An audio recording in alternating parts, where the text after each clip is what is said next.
Bonsoir et bienvenue dans le Grand News en ce samedi soir. Voici le sommaire du Grand News. 5 personnes ont été mises en examen, dont 2 incarcérées dans l'enquête sur la mort par balle d'un homme à Paris. Les faits remontent à juillet 2022 dans le 11e arrondissement de Paris, donc de la capitale. Selon le Parisien, les mises en cause sont soupçonnées d'appartenir à une organisation criminelle. Dans les titres également, députés et sénateurs se sont accordés sur la version finale de la réforme des retraites en commission mixte paritaire mercredi. Celle-ci prévoit l'expérimentation d'un CDI senior et un ajustement sur les carrières longues. C'est sur ce texte qu'Elisabeth Borne a engagé sa responsabilité et celle de son gouvernement. Classé parmi les plus actifs au monde, le volcan indonésien Merapi continue à cracher des fumerolles et des laves en fusion ce samedi. Il est entré en éruption la veille. Les autorités ont mis en garde les locaux contre les dangers de ce phénomène. En vacances aux Seychelles avec ses parents et sa sœur, Arthur, 6 ans, a été cible d'un requin citron le 2 mars. Le squale, dont la taille peut atteindre jusqu'à 3 mètres, grièvement mordu le pied de l'enfant qui miraculeusement a échappé au pire dans le Parisien ce samedi. Le père veut alerter sur les risques et du snorkeling. Le corps de l'acteur américain Lance Redding a été retrouvé ce vendredi à son domicile de Los Angeles. Un décès soudain lié à des causes naturelles d'après son entourage, excluant l'hypothèse d'un suicide. On le reverra mercredi dans John Wick chapitre 4 aux côtés de Kenny Reeves. Atteint d'un cancer incurable, Nicolas Menet a décidé d'organiser sur sa fin de vie. L'homme de 44 ans a alors découvert des dispositions législatives peu connues par les Français. Un homme en costume de Spider-Man a été interpellé par les gendarmes de Fontenay-le-Comte en Vendée samedi dernier. Passablement alcoolisé, l'homme araignée est reparti sans son permis et sans son véhicule personnel. Et puis en fin de Grand News, plus de 3 mois après leur disparition, le corps de Kevin et Leslie ont été découverts dans les Deux-Sèvres le 3 et 4 mars dernier. Leurs obsèques seront respectivement célébrées jeudi et samedi à Niort et à La Rochelle. 3 jeunes hommes ont été mis en examen dans cette affaire. Voilà donc pour les grandes lignes du Grand News ce soir.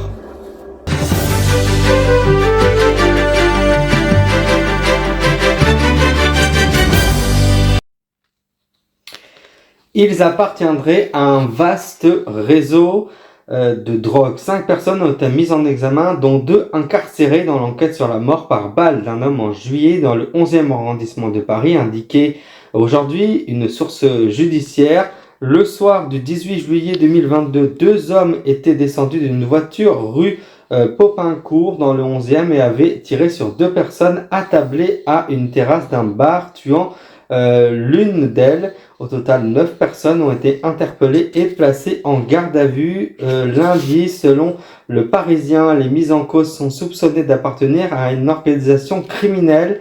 7 personnes, quant à elles, ont été arrêtées dans plusieurs villes en France par les enquêteurs de la brigade criminelle de la police judiciaire de Paris ou de l'Office central de lutte contre le crime organisé.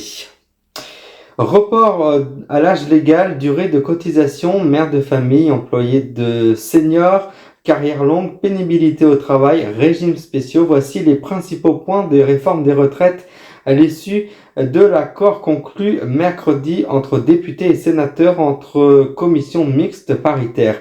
C'est sur cette version finale du texte par la première ministre Elisabeth Borne a indiqué qu'elle engagerait sa responsabilité et celle de son gouvernement. L'âge légal de départ en retraite sera relevé progressivement de 62 à 64 ans au rythme de 3 mois par an à partir du 1er septembre 2022 jusqu'en 2030. Néanmoins, les travailleurs handicapés pourront partir en retraite à partir de 55 ans et ce en invalidité à 60 ans.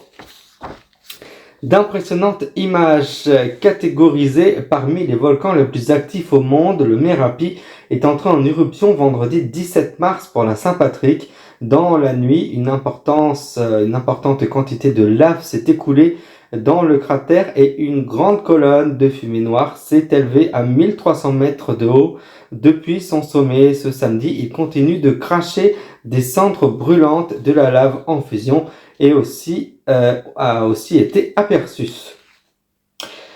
Selon les skippers qui encadraient la sortie de l'île paradisiaque de Grande Sœur, les squales qui rôdaient dans le coin étaient inoffensifs. Ceux qui sont allés au large de l'île Praslin aux Seychelles vantent les plages magnifiques, des barbecues sur le sable et conseillent de s'adonner au snorkeling, cette activité qui consiste à plonger avec un masque et tuba à la rencontre des espèces sous-marines. Les plongeurs peuvent aussi admirer des tortues, des raies, des poissons en tout genre, dont ce fameux requin citron.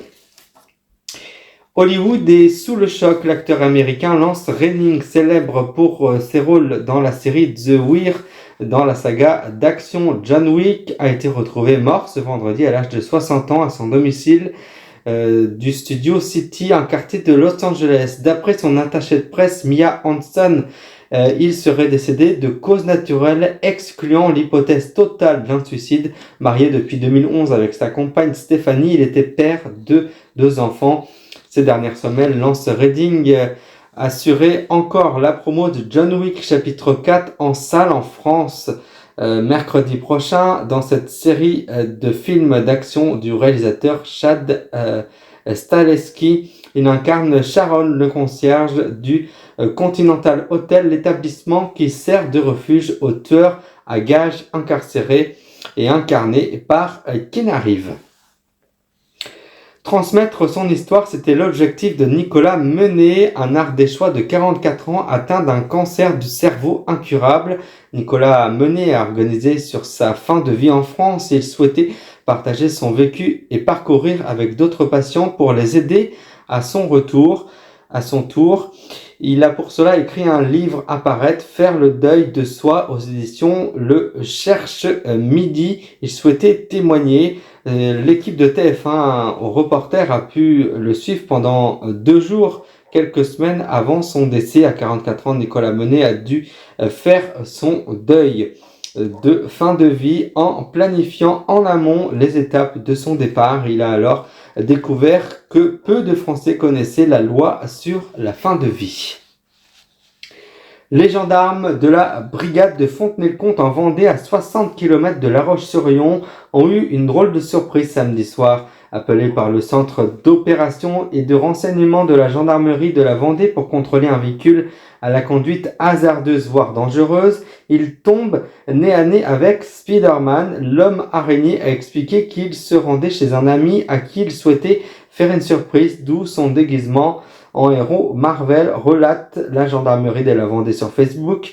Selon le compte rendu des gendarmes, l'homme présentait un taux d'alcoolémie donc de 0,94 mg par litre d'air expiré, bien au-dessus du seuil maximal autorisé de 0,25 mg par litre d'air exprimé pour son permis probatoire. Par conséquent, Spider-Man est reparti sans son permis de conduire et sans son véhicule et a accepté de prendre la pause. S'est amusée la gendarmerie. Au-delà de l'humour, les règles de sécurité sur la route s'imposent à tous, rappellent plus sérieusement les gendarmes de Fontenay-le-Comte. Et 2 semaines après la découverte de leur corps, les proches de Kevin et Leslie s'apprêtent à leur rendre hommage une dernière fois. Les obsèques de Kevin Trompas étaient célébrées jeudi à Niort dans les Deux-Sèvres. Une cérémonie religieuse qui a eu lieu à 14h à l'église Saint-Hilaire. Celles de Leslie ont eu lieu aujourd'hui à 14h30 au crématorium de La Rochelle en Charente-Maritime, indique Sud-Ouest. Le jeune couple avait disparu la nuit du 25 au 26 novembre dernier après avoir passé une soirée chez des amis dans les Deux-Sèvres. Leurs corps ont finalement été retrouvés le 3 et 4 mars dans 2 endroits différents vers Puyraveau en Charente-Maritime. Ils ont été tués à l'aide d'un objet contondant, selon le parquet de Poitiers. 3 jeunes hommes proches des victimes et âgés de 22 et 23 ans ont été mis en examen pour enlèvement et assassinat. Leur mobile est encore flou, mais le procureur de la République a évoqué une déception sentimentale ou encore des dettes financières liées au trafic de drogue.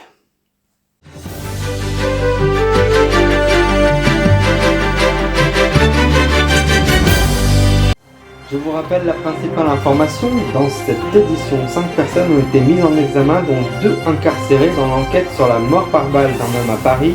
Les faits remontent à juillet 2022 dans le 11e arrondissement de la capitale. Selon le Parisien, les mises en cause sont soupçonnées d'appartenir à une organisation criminelle. Et c'est ainsi donc que se termine ce journal assez spécial. Ce grand news qui a vu le jour en 2012 avec mon ami Joseph Cabri, dit Jojo, que j'embrasse. Cette aventure pendant plus de 10 ans. J'étais très fier, vraiment, et heureux de vous avoir informé, d'avoir informé le monde et Internet, notamment sur YouTube et Facebook, sur ma passion qu'est le journalisme, parfois sur des actualités sombres, plus dramatiques, mais aussi plus légères et plus gaies. Je vous dis un grand merci pour vos écoutes, vos soutiens et vos amitiés. J'embrasse mes collègues chez Biorelis, évidemment. C'est donc une page qui se tourne pour moi ce soir. Je vous quitte. C'est une nouvelle vie pour moi, un nouveau départ, un nouveau John qui va naître à Renaissance, puisque j'attends un heureux événement prochainement que la vie m'offre. Je vous embrasse tous et toutes et merci pour votre fidélité pendant plus de 10 ans au Grand News. Ce fut un grand plaisir de vous avoir retrouvé chaque samedi soir pour vous informer sur l'actualité. Je vous quitte un peu, mais je ne vous oublie pas, c'est promis. Merci pour votre confiance. Je vous souhaite un très bon week-end. Merci pour tout et à très vite peut-être, j'espère. Merci pour votre fidélité. Très bon week-end.